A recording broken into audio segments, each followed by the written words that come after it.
going on? Chad here with another review. In today's video, I'm going to talk about Fulton Roark solid cologne. I have other reviews coming as far as the bar soap, the oil, and more solid cologne, different scents. But today's video, I'm going to be talking about the Sterling scent solid cologne. This is what they look like. It's pretty cool. It just kind of opens like this.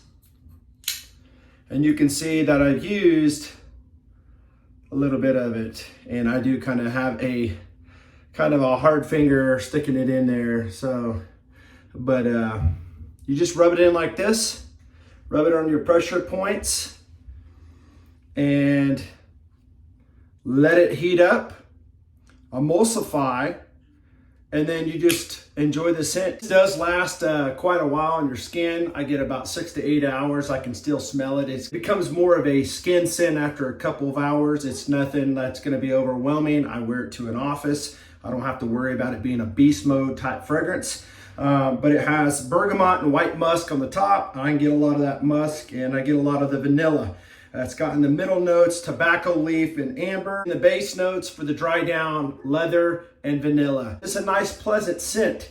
It's nothing that's going to be too far out there. It's not going to be anything that's unique, that's going to be a hit or a miss. It's going to be something that's going to be accepted, I believe, from a lot of people. It's a safe scent. You can wear it anywhere. You can wear it every day. You can wear it on a date. It's just really, really nice. This 2-ounce solid fragrance right here will run you $60. Yeah, I know you're going to say, wow, that's a lot of money for a 2-ounce solid cologne, but you don't have to use as much. Just a little bit goes a long ways. It'll last you a long, long time. The website says it's an aromatic tobacco complemented with notes of leather and rich vanilla. As I said, I get a lot of the vanilla. It is kind of unisex scent to me. It's nothing that's going to be a rugged, crazy leather scent that most people kind of get this vibe off of when you say leather.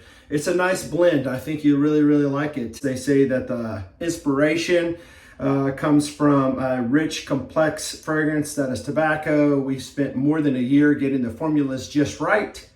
The aromatic blend opens with warm and sweet tobacco, which gives away a smooth leather and completed with notes of dark amber and vanilla.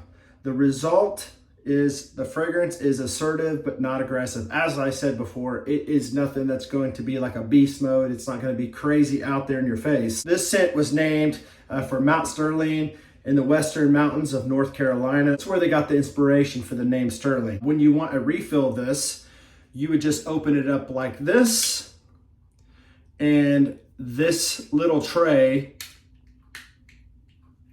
comes out like this, okay? And it's gonna have your fragrance right there that they'll send you, and you just put it back in your metal case. This is a really cool, shatterproof, travel-friendly case. You won't have to worry about it breaking if you drop it like a lot of fragrance bottles. Fulton and Roark Sterling scent. As I said, I will be getting into the bar of soap, also the oil, because they do offer an oil, and it's called Formula 5 oil. It looks like this. This bottle is a pretty good sized bottle. It's a 1.7 fluid ounce. I do not have the soap anymore. My wife and I used it up. My wife could not stop talking about how good it lathers. I do agree, it does lather pretty well. I do reviews on bar soaps as well, natural bar soaps. Probably not as much as I should. I have a lot of them. I will be doing reviews on these, just doing reviews as they come. So go ahead and give this company a shot. Check them out. I recommend it. I think it's good. Anyways, guys, thank you so much for watching this video. Give me a like, as always. Subscribe to the channel. I do a lot of reviews on beard products and men's grooming stuff and many, many other things. All right, guys, that's it. Catch you on the next one.